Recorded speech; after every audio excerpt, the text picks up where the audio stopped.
Welcome to Luca is a Billionaire, where the only thing I invest in is your answers. In this video, I will explain how to play Candy Crush for beginners. To start, your main goal is to match 3 or more candies of the same color in a row or column. When you do this, those candies disappear and new ones fall into place. This simple action earns you points and helps you work towards your level's specific objectives. Always look ahead and plan your moves to set up bigger, more impactful matches. It's all about strategy. Now, let's talk about special candies, your secret weapon. If you match 4 candies in a line, you'll create a striped candy, which clears an entire row or column when activated. Matching 5 candies in an L or T shape gives you a wrapped candy, causing a powerful 3x3 explosion.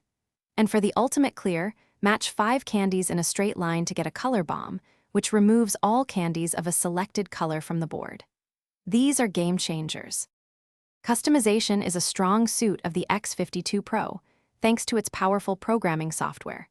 You can create custom profiles for your favorite space and flight simulators, assigning functions to its 7 axes, 3 HAT switches, and 19 programmable buttons. The multi-function display can even show real-time in-game radio stack information.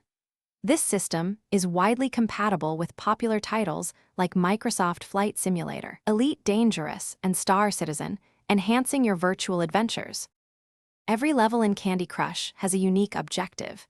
You might need to clear all the jelly, collect specific ingredients by bringing them to the bottom, or simply reach a target score within a certain number of moves. Always keep your current goal in mind and prioritize moves that contribute to it. Don't forget to look for chances to create and combine those powerful special candies. Take your time, analyze the board, and plan your moves for maximum impact. Good luck and have fun crushing. Thanks for watching and please subscribe. It's the best investment you'll ever make.